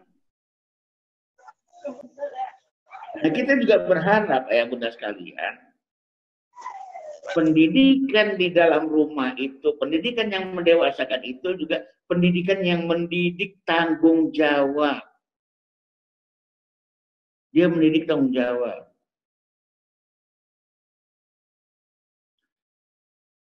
Tentunya di atas 7 ya, kalau di bawah 7 belum dididik tanggung jawab. 7 sampai 9 tahun, setara dengan kelas 1, 2, 3 SD. Itu didiklah tanggung jawab pribadi. Ya. Didiklah materi tanggung jawab pribadi. 10 sampai 12 tahun, kelas 4, 5, 6 mulai didik tanggung jawab sosial. Di 2 ya. Mulai di rumahnya mumpung lagi pandemi anak-anak kita di rumah. 7 sampai 9 didik tanggung jawab pribadi. Oh, anak mainan dibuang seenaknya, baju dibuang seenaknya, pensil dibuang seenaknya, lalu dicari nggak ketemu, jangan dibantu. Jangan dibantu. Biar dia selesaikan sendiri. Tempat tidurnya jangan dibantu diberesin, biarkan dia beresin sendiri. Lemarinya, tempat mainannya, atau apapun, dan dibantu. Selesaikan sendiri. 7 tahun ke atas. Nah, begitu dia mulai masuk usia 10 tahun, mulai tanggung jawab sosial. Bukan hanya tanggung jawab terhadap kamarnya, tapi tanggung jawab terhadap rumah dan keluarganya. Ini pendidikan ya. Selama ini barangkali terhadap rumah dan keluarga tanggung jawab cuma ayah dan bunda. Ini mampu mereka lagi di rumah. Dengan catatan ya, 10 tahun ke atas. 10 tahun ke bawah belum. Begitu 10 tahun ke atas, didik tanggung jawab sosial. Tanggung jawab terhadap rumah, bukan tanggung jawab terhadap kamar lagi. Siapa yang akan cuci piring? Mungkin pada saat mereka masih 7 tahun, dia akan mencuci piringnya sendiri. Tapi sekarang mungkin ada hal-hal yang sifatnya kolektif. Mencuci panci siapa? Bukan cuma bunda yang mencuci panci. Mencuci sodet atau sendok penggorengan siapa? Yang ngepel siapa? Yang nyapu siapa? Yang nyiapin makanan siapa? Bantu mereka untuk memasak dan sebagainya. Tanggung jawab dididik juga dengan cara consequential learning. Tangan mencengcang, bahu memikul. Itu cara mendidik tanggung jawab. Siapa yang berbuat, dia yang bertanggung jawab. Ini sudah mulai dibangun 7 tahun. Consequential learning. Oh, dia main bola, bolanya ditendang ke atas, kemudian pecahlah lampu. Tolong dia yang ganti. Dia yang masang. Boleh dibantu, tapi sekedar dibantu, ditopang, diasis. Tapi jangan diambil alih. Yang berbuat, dia bertanggung jawab. Kalau dia mengambil nasinya sendiri, maka wajib dia habiskan. Jika dia mengambil lauknya sendiri, maka wajib dia habiskan. Setiap keputusan sendiri, dia harus ambil resikonya. Dia mesti bertanggung jawab terhadap itu semua, nggak bisa enggak. Itu namanya consequential learning. Tangan mencengcang, bawa memikul. Dia memikul akibat dari perbuatannya dan perkataannya, sikapnya. Suatu ketika dia lagi asik main game. Ayahnya bilang, Ahmad, tolong ambilkan PC ayah dong. Ntar ya. Ahmad, kapan PC ayah mau diambil? Sebentar lagi ya. Ahmad, PC ayah kapan diambil? Baru diambilkan. Entar. Consequential learning. Belajar bertanggung jawab dengan entar itu. Besok barangkali dia butuh sesuatu. Ya, bisa nggak ya ajari aku matematika? Jawab aja, entar. Ya, aku nggak ngerti nih ya matematikanya ya. Entar. Ya, aku diomelin guru loh ya kalau matematikanya nggak dikerjain. Emang enak dientarin, nak. Bukan kamu saja yang bisa bilang entar sama ayah. Ayah juga bisa bilang entar sama kamu. Semakin kamu bilang entar sama manusia, manusia juga bisa bilang entar sama kamu. Itu namanya consequential learning. Kalau kita ingin membangun anak-anak dewasa yang bertanggung jawab, ini bukan balas dendam ya, biarkan terjadi consequential learning. Ini bukan dendam, bukan. Agar dia merasakan akibat dari perbuatannya, agar dia tersadar. Itu yang Allah nyatakan dalam surat Rum, surat ke-30 ayat ke-41. Zaharal fasadu fil barri wal bahri bima kasabat aydin nas Liwidhiqu ba'dal ladzi 'amilu la'allahum yarshudun. Telah nyata kerusakan di darat dan di laut oleh perbuatan manusia, agar Allah merasakan kepada manusia akibat dari perbuatannya itu, agar mereka tersadar, alam yahdarun, agar mereka tersadar. Jadi yang Allah lakukan terhadap manusia selama ini juga consequential learning. Yang megang api kebakar, yang main air basah. Itu namanya consequential learning. Jorok, sakit. Buang sampah sembarangan, konsekuensinya banjir. Kasar sama teman, konsekuensinya ya nggak punya teman. Pendidikan tanggung jawab tegak di atas consequential learning. Didik kedewasaan untuk hal-hal yang semacam itu. Belajar memecahkan masalah. Jangan menyembunyikan masalah pada anak. Ajak anak berbagi masalah. Nak kumpul jadi meja makan. Nah, kenapa Bunda? Ini adikmu udah mulai bete. Kira-kira gimana solusinya ya? Sementara kan kita gak keluar rumah dulu. Oh gini loh Bunda. Biarkan anak-anak kita mengeluarkan solusinya. Seringkali solusi dari anak-anak itu ajaib, gak terbayangkan oleh orang dewasa. Kenapa?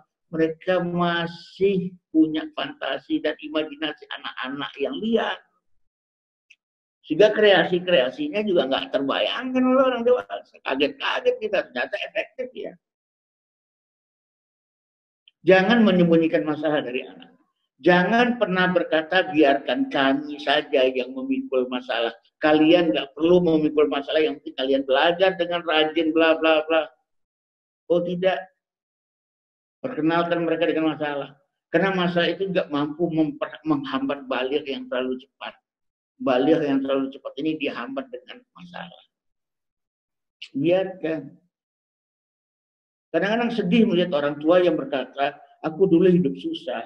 Lalu dengan perjuangan, aku sukses. Tapi cukuplah ayah yang menderita. Cukuplah ayah yang memikul masalah. Kamu nggak usah. Kamu belajar rajin aja. Kamu fokus saja. Ini kan keliru sekali. Jalan sukses yang kita alami dulu lewat berjuang, wariskan jalan sukses ini pada anak-anak kita. Biarkan dia berjuang agar dia sukses seperti kita. Ya. Ingat, anak diajari sholat, diajari ngaji, diajarin puasa, diajarin zakat, diajari nutup aurat, tapi tidak diajari menderita, tidak akan masuk surga. Sekali lagi ya, tidak akan masuk surga, walaupun dia rajin sholat, rajin ngaji, rajin puasa, rajin tilawah, rajin takbir. Itu peringatan Allah dalam surat Al-Baqarah 214. Am hasibtum an tadkhulul jannah. Apakah kalian mengira akan masuk surga? Wala ma ya'tikum mathalul ladzina khalu min qablikum. Padahal belum kalian derita apa yang telah diderita oleh orang-orang sebelum mereka. Sebelum kalian. Masa tumul ba'sa wa syarra wa dharra. Mereka ditimpa oleh kesusahan, bencana, kesulitan dan gonjang-ganjingnya hidup. Hatta yaqula Rasulullah ladzina amanu sampai Rasul dan orang-orang beriman nyaris tak tahan menghadapi penderitaan ini dan bertanya-tanya, mata nasrullah, kapan datangnya pertolongan Allah? Ala inna nasrullahi qarib, sungguhnya pertolongan Allah itu amat dekat. Jangan sterilkan anak kita dari masalah. Belajar memecahkan masalah, belajar mengambil keputusan, belajar memikul risiko atas keputusan yang diambil itu penting. Karena sampai sekarang banyak sekali orang-orang dewasa yang susah sekali ya mengambil keputusan itu. Masih saja ragu, limbung, pelin-pelan dan sebagainya. Masih saja begitu sampai hari ini. Biarkan mereka mengenal masalah, memecahkan masalah, mengambil keputusan. Biarkan mereka menghadapi hidup ini dengan sulit. Karena hidup ini memang sulit. Sekarang ada wabah, sebentar lagi mungkin ada bencana, ada musibah, ada kelaparan, tanah longsor, gempa bumi, tsunami, erupsi. Ya hidup memang seperti ini sampai kapanpun, ujian demi ujian akan silih berganti terjadi pada diri kita dan anak-anak kita. Didik mereka kematangan, kemandirian, dan sebagainya. Yang terakhir, ya, khusus untuk laki-laki terutama, didik mereka mencari nafkah, didik mereka kemandirian. Sejak kapan? Sejak umur 10 tahun. Ajari bahkan mereka mencari nafkah. Mencari nafkah itu bagus sekali bagi pembangunan kedewasaan dan kemandirian. Tahu susahnya nyari duit, tapi ya memang serius. Dengan cara yang sederhana, barangkali misalnya pekerjaan-pekerjaan yang selama ini kita kasih ke orang lain saat pandemik ini udah nggak bisa lagi. Barangkali sulit misalnya, ya apa, cuci mobil. Sudahlah, tawari pada anak-anak, mau nggak cuci mobil ayah? Ayah bayar sekian, cari nafkah. Apakah ini pendidikan matre? Tidak, ya. Selama pekerjaan itu adalah pekerjaan yang selama ini diupahkan kepada orang lain, kenapa nggak tanyakan, ditawarkan upahnya pada anak? Itu nggak salah. Kecuali pekerjaan sehari-hari diupahkan ke anak, itu nggak boleh. Itu nanti jadi matre. Ya. Karena itu tanggung jawab bersama. Pencuci mobil selama ini kita serahkan kepada pencuci mobil. Oke, kasih.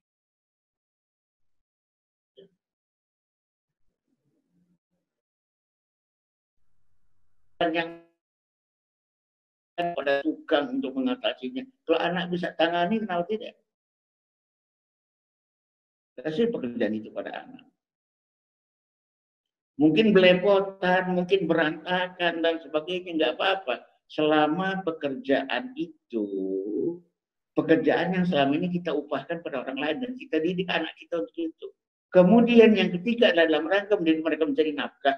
Apapun kebutuhan tersier mereka, tolong jangan dibiayai sepenuhnya. Contoh mereka pengen HP, boleh. Duit ayah, 10% duit ayah. Berusaha yang 10% ini. Anak yang dituntut untuk 10% membiayai kebutuhan tersiernya sendiri, pasti apapun yang dia minta pada ayahnya itu yang murah. Kenapa? 10% dari murah itu murah. Tapi 10% dari mahal itu mahal. Belum tentu dia sanggup ngumpulin duit segitu. Anak yang ditekankan 10% uang kamu, dia akan cari yang termurah. Begitu juga, oh dia minta apa namanya, kayak HP dan sebagainya, dia udah SMP barangkali ya. Tolong biaya operasional dari itu harus dia biayai sendiri. Sudahlah HP-nya dari orang tuanya, pulsanya juga dari orang tuanya, motornya dari orang tuanya, bensinnya juga dari orang tuanya. Gimana nggak seenaknya sendiri mereka? Pakai aja HP siang malam atau pulsanya kalau udah habis diganti sama orang tua. Bawa aja motor keliling-keliling itu kalau bensinnya habis akan diganti sama orang tua. Tidak ada consequential learning. Sangat berbeda dengan mereka yang pulsa itu ditanggung sendiri. Dia mikir-mikir tuh nggak ngabisin pulsa, dari mana duitnya. Belajar juga mencari nafkah. Nah, jadi kan sekarang ini anak menjadi semena-mena semacam itu lebih banyak disebabkan oleh karena faktor uang bukan dia kok yang mikul resikonya, sudah ada pihak yang nanggung resiko dan sebagainya. Poin-poin itu adalah poin-poin untuk membangun kedewasaan. Ini momen terbaik ini. Nah baik, ayah bunda sekalian, saya rasa saya cukupkan dulu ya. Kita akan lanjutkan dengan sesi tanya jawab. Ya, mudah-mudahan nanti yang belum sempat saya sampaikan bisa terjawab dan jawab itu. Sekian dulu dari saya. Assalamualaikum warahmatullahi wabarakatuh. Waalaikumsalam warahmatullahi wabarakatuh. Alhamdulillah. Terima kasih Ustadz. Ini lumayan banget nih, banyak pencerahan buat saya pribadi sebenarnya. Ini udah ada pertanyaan masuk satu tadi by chat dari Ayah Harum. Pak Ustadz, saya mau tanya bagaimana tipsnya mengurangi rasa tidak tegaan? Oke, Pak Ustadz, mangga silahkan langsung dijawab saja, nggak apa-apa. Oke ya. Nah, soal mengurangi rasa tidak tegaan itu ada beberapa kiat yang misalnya bisa kita lakukan. Pertama, coba kita hayati dulu juga masa lalu kita. Ya. Kita juga masa lalu kita juga sama ya, ada masalah. Lalu barangkali orang tua kita menyuruh kita melakukan sesuatu. Karena dia tega melakukannya, kita menjadi seperti ini. Banyak sejarah-sejarah masa lalu pribadi kita sendiri, di mana kita sadar, kalau nggak tega, orang tua efeknya begini. Kalau orang tua tega, efeknya begini. Seorang ibu pernah berkata pada saya, dia tinggal di Magelang ya. Ustaz, dulu ibu saya, orang tua saya, ayah saya itu tega. Saya masih SD, perempuan, disuruh berangkat ke Semarang naik bus. Tapi sekarang tak kenapa Ustadz. Anak saya untuk kemuntilan sendiri aja saya nggak tega. Anak saya untuk kemuntilan saja yang begitu dekatnya dari Magelang, saya nggak tega. Paling berapa belas kilometer sih. Magelang Muntilan, mungkin nggak sampai 10 kali ya. Saya nggak tega. Padahal dulu orang tua saya menyuruh saya dari Magelang ke Semarang, SD. Lalu saya tanya pada dia, apa Bu dampak-dampaknya dengan orang tua itu dulu tega? Iya, saya jadi tahu jalan, saya jadi lebih percaya diri. Nah, tolong diingat-ingat. Lebih percaya diri, lebih tahu jalan. Karena bukan apa-apa. Di dalam diri kita ini ada kompas loh. Di dalam diri kita ini ada GPS loh. Kalau itu nggak dilatih, nanti nggak berkembang. Orang Jawa misalnya, dia punya kompas. Karena dilatih, semua manusia juga punya kompas. Tapi nggak dilatih, orang Jawa dilatih. Sehingga orang Jawa itu selalu tetap tahu yang namanya lor ya, utara. Mau dia dipelintir-pelintir kemana juga dia tahu utara. Ya. Ngulon, ngetan, ngidul, sebelah utara, selatan, barat, timur. Kenapa dia bisa tahu ya? Karena dilatih kompas yang ada di dalam dirinya. Tapi orang yang dikit-dikit pakai kompas, dikit-dikit pakai kompas, itu kompas tubuhnya nggak berfungsi. Manusia itu juga punya GPS dalam dirinya. Dia bisa punya feeling, wah saya udah nyasar. Tapi kalau dikit-dikit dibantu oleh GPS, akhirnya GPS dalam dirinya nggak berkembang. Saya ingat ya, saya punya teman. Ketika dia ingin akikah anaknya yang ketiga, dia telepon. Bisa nggak ke rumah saya di Kalibata Utara 2? Pas makan siang, saya akikah anak saya. Ya apa cirinya? Ya pokoknya ada pohon jambu lah. Saya coba cari, ternyata semua rumah di Kalibata 2 itu ada pohon jambu. Sementara ciri yang dia bilang itu ada pohon jambu. Untungnya feeling saya masih bagus, GPS saya waktu itu masih bagus karena memang belum ada GPS. Ya. Saya lihat ke kanan kayaknya yang ini nih, begitu saya ketok benar. Ya. Teman saya ini pernah menjadi Menristek ya, Suharna namanya. Nah, jadi mengurangi tega diantaranya menyadari dampak-dampak positif ketika kita dulu ditegai. Nah, begitu. Kemudian juga banyaklah bicara tentang manfaat demi manfaat. Seandainya anak kita tangguh, manfaatnya ini. Seandainya anak kita survive, manfaatnya ini. Seandainya anak kita bisa begini, manfaatnya ini. Sehingga kesadaran-kesadaran akan manfaat dari sebuah tega membuat ketidaktegaan kita juga berkurang. Karena kita mulai menyadari manfaatnya. Iya ya, saya dulu kalau nggak diginiin oleh ayah saya nggak akan bisa begitu. seorang ketua yayasan di Surabaya ya, ketua yayasan Al-Hikmah Surabaya, dulu waktu kecil dia disuruh oleh ayahnya membawa barang ke familinya daerah Gresik.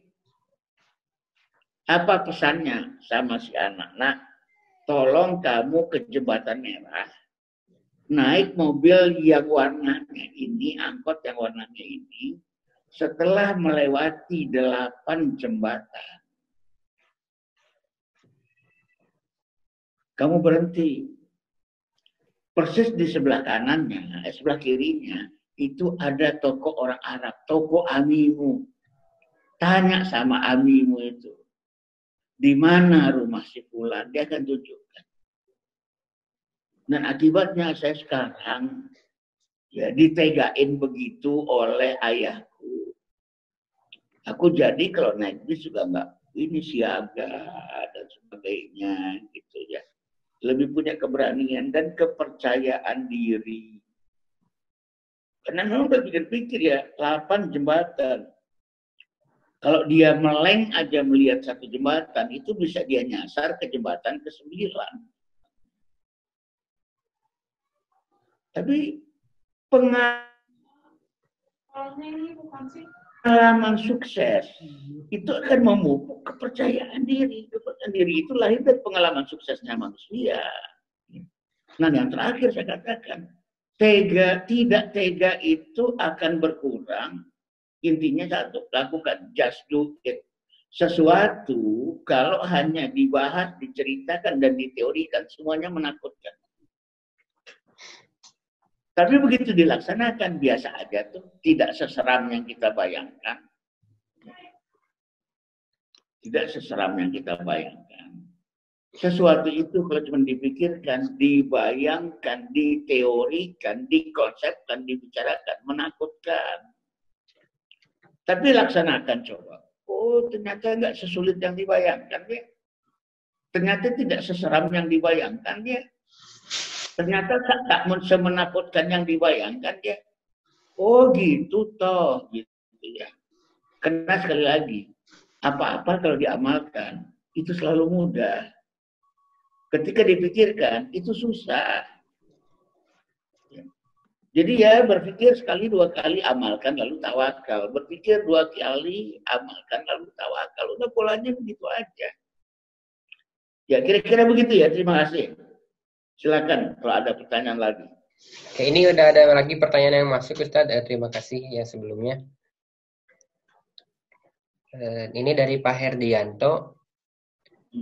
Ustadz, kalau yang punya usaha keluarga, bagaimana metode idealnya untuk melibatkan anak di operasional usaha dalam rangka mendidik ketangguhan dan kemandirian anak? Begitu, Ustaz. Iya. Nah, jadi begini. Pertama, rumuskan dulu yang namanya mimpi keluarga. The family dream. Mimpi keluarga. Karena kalau mimpi keluarga ini nggak dirumuskan, kadang-kadang mimpi kita ini nggak ditangkap oleh anak-anak. Itu yang menyebabkan anak-anak seperti nggak terlibat untuk memikirkan, mengeksekusi, dan melanjutkan usaha bisnis keluarga. Karena tidak dibangun sebuah family dream. Saya sedih ya. Saya dulu pernah jadi konsultan di sebuah induk perusahaan. Dia punya 7 anak perusahaan. Saya konsultan di ke-7-7-nya ya, karena saya di induknya juga. Perusahaan ini didirikan oleh seorang ayah dengan modal nggak sampai 1 miliar. Lalu kemudian ayahnya meninggal dengan aset yang ditinggalkan itu hampir 1 triliun. 1000 kali lipat. Anaknya nggak mau lanjutkan usaha ayahnya. Sama sekali. Anaknya nggak mau melanjutkan usaha ayahnya. Karena dia merasa, bukan passion gue. Bisnis bukan passion gue. Adanya ada 3, 2 perempuan, 1 laki-laki. Oke, kalau yang perempuan nggak mau, laki-lakinya masa nggak mau? Kasihan amat sih. Kalau selalu alasannya itu cuma passion gue.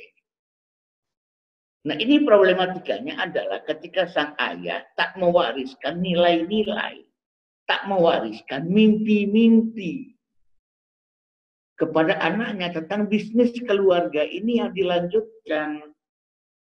Ya. Saya agak cemburu dengan orang-orang Tionghoa. Banyak mahasiswa-mahasiswa Tionghoa, waktu saya dulu masih aktif di Universitas Tarumanegara ya. Mereka habis kuliah langsung kabur pulang ke rumah. Saya bilang, ngapain kamu langsung pulang ke rumah?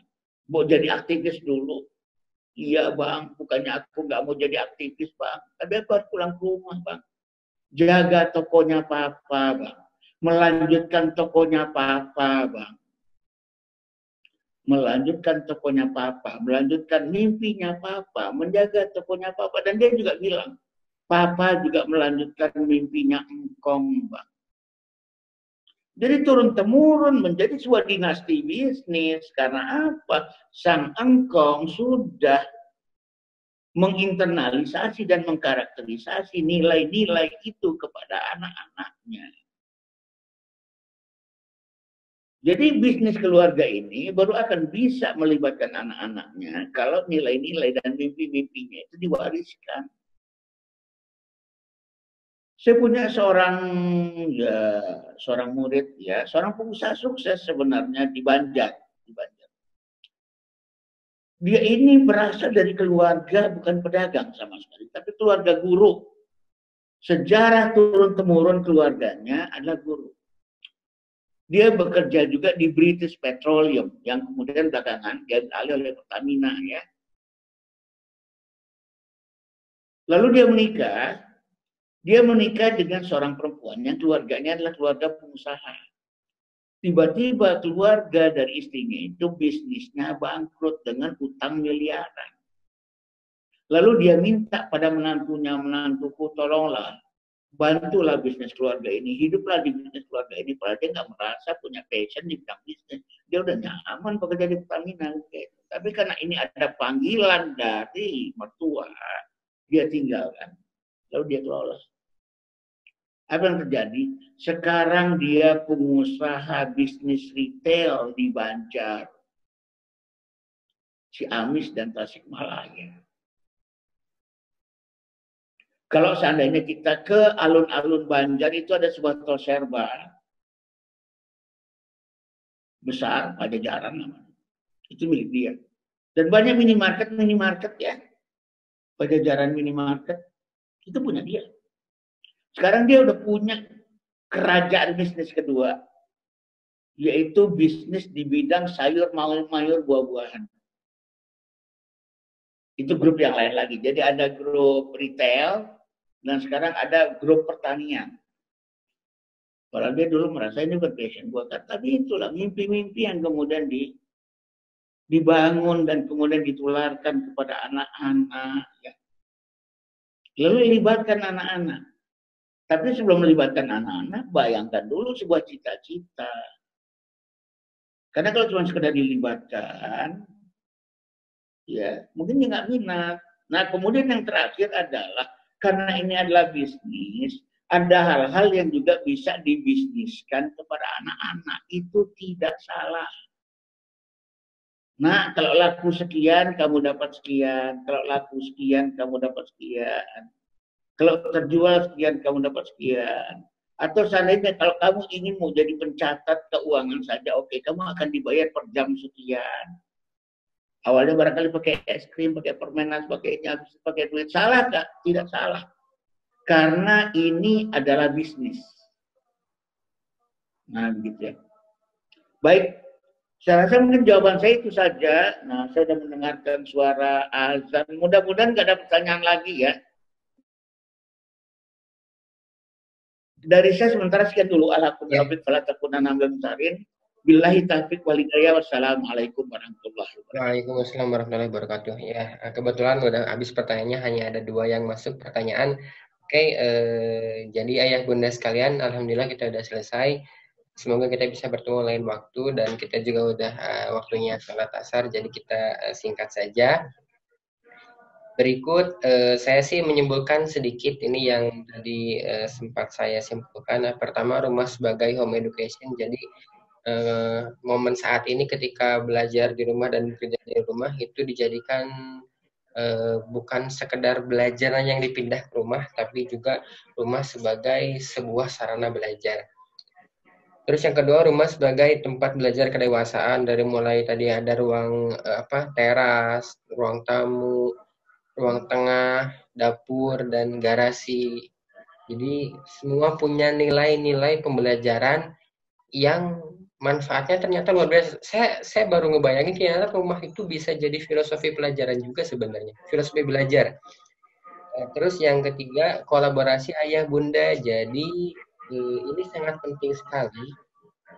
Ayah berperan sebagai ayah dan bunda berperan sebagai bunda dan bekerja sama dalam mendidik anak sehingga anak bisa menjadi anak yang dewasa dan nanti siap hidup mandiri. Terus selanjutnya, kedewasaan terbangun di dalam realitas kehidupan. Jadi kalau saya sama teman-teman kalau dapat motivasi dari sesama pemuda, biasanya bilangnya kayak gini, terbentur, terbentuk. Ya, jadi terbentur dulu, terbentuk lagi, nanti lama-lama akan terbentuk. Nah, jadi termasuk ayah bunda juga di dalamnya ada pelajaran, ada rasa sakit yang didapat, ada usaha, dan ada ketegaan juga dari orang-orang sekitar, terutama dari orang tua. Terus selanjutnya masih banyak lagi yang lainnya. Insya Allah nanti untuk rekaman akan saya share juga di grup, atau nanti saya kasih linknya atau gimana lah caranya, nanti insya Allah akan di-share pokoknya. Terus selanjutnya ayah bunda, saya minta tanggapan dari ayah bunda sekalian tentang materi ini, jadi semacam review dan boleh di-share di sosial media, boleh di status WA, boleh di status Facebook, boleh di Instagram. Kalau di sosial media Facebook, Instagram silakan mencoba ke atau ke Ibu Dasri biar nanti bisa ada terjadi obrolan yang lebih lanjut. Kalau status WA juga boleh banget status WA biar berbagi pada orang lain lagi. Terus selanjutnya, insya Allah ayah bunda boleh banget ngasih masukan. Kak, saya pengen banget nih dapat materi tentang ini. Silahkan, boleh banget. Langsung aja chat ke Bunda Sri, ke saya sendiri boleh, atau ke fasilitator di kelas anaknya masing-masing juga boleh. Oke, jadi sekian ayah bunda, insya Allah kita bisa bertemu di lain waktu. Semoga kita bisa ini terus-menerus seperti ini dan banyak banget ilmunya. Bunda Sri tadi ada yang mau disampaikan oleh Bunda Sri. Bunda Sri mangga masih join kah? Kita cek. Oh, Bunda Sri sepertinya udah keluar. Close kali. Oke, udah kalau gitu. Nah, kita tutup dengan bacaan hamdalah bersama-sama. Alhamdulillahirabbil Alhamdulillahirabbil istighfar, astagfirullahalazim, astagfirullahalazim, astagfirullahalazim, dan doa kafaratul majlis. Subhanakallahumma bihamdika asyhadu an la ilaha illa anta astaghfiruka wa atubu ilaik. Wabillahi taufiq wal hidayah. Wassalamualaikum warahmatullahi wabarakatuh. Waalaikumsalam warahmatullahi wabarakatuh.